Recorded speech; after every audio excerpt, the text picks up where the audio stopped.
नमस्कार, मी प्रज्ञा आणि तुम्ही पाहताय न्यूज अनकटच्या सकारात्मक बातम्या, जिथे प्रत्येक बातमीत आहे आशेचा किरण।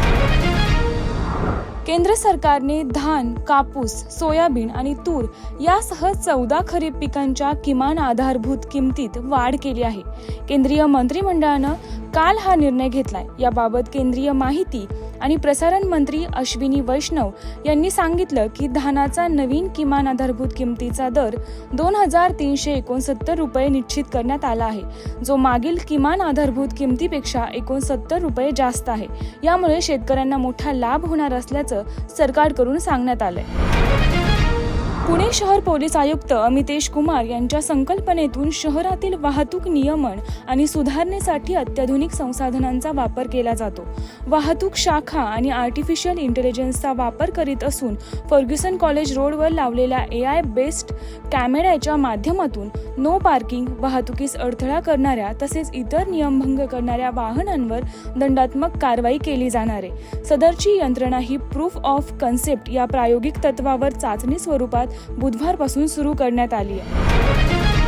पुण्यश्लोक राजमाता अहिल्यादेवी होळकर यांच्या त्रिशत जयंतीनिमित्त गोदापूजन आणि महाआरतीचा ऐतिहासिक सोहळा नाशिकमध्ये भक्तिभावानं आणि उत्साहात पार पडलाय।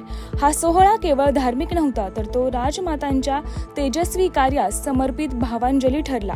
रामतीर्थ गोदावरी सेवा समितीच्या वतीनं आयोजित करण्यात आलेल्या या सोहळ्याला शेकडो लोकांनी हजेरी लावली होती।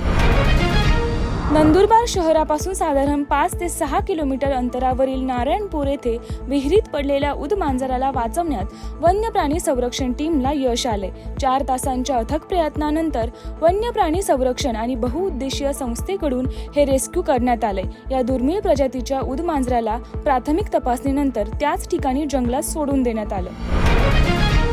तंत्रज्ञानातील सक्षम विकासाला चालना देण्यासाठी अमरावतीत आता IT पार्क सुरू होणार आहे। हे एक ऐतिहासिक पाऊल असून हे IT पार्क विदर्भातील पहिले तंत्रज्ञान केंद्र ठरणार आहे।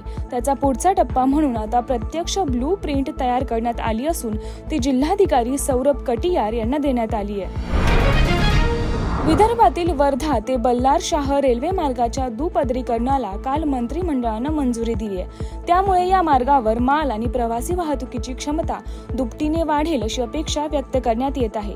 सोबतच मध्य प्रदेशातील रतलाम ते नागदा हा 41 किलोमीटर लांबीचा रेल्वे मार्ग चौपदरीकरण आणि आंध्र प्रदेशातील 108 किलोमीटर लांबीचा बडवेल नेल्लोर महामार्ग प्रकल्पालाही मंत्रिमंडळाच्या बैठकीत मान्यता देण्यात आली आहे। दळणवळणाच्या या कामांना गती दिल्यानं व्यापार आणि पर्यटनाला मोठा फायदा होणार असल्याचं सांगितलं जात आहे।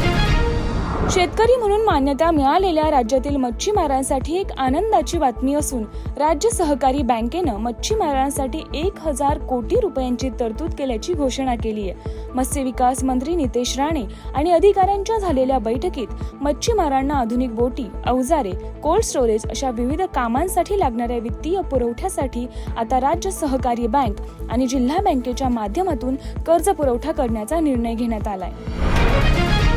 आशियाई ॲथलेटिक्स चॅम्पियनशिपमध्ये भारताच्या 4000 मीटर मिश्र रिले संघानं सुवर्ण पदक जिंकले। दक्षिण कोरियामध्ये सुरू असलेल्या या 26व्या आशियाई ॲथलेटिक्स अजिंक्यपद स्पर्धेत भारतानं आतापर्यंत वेगवेगळ्या स्पर्धांमध्ये 8 पदके जिंकत टेबल पॉइंटमध्ये 3रं स्थान पटकावलंय। या बातमीसह न्यूज अनकटच्या सकारात्मक बातम्यांमध्ये इथेच थांबूया। अशाच आशादायी बातम्यांसाठी पाहत रहा न्यूज अनकट।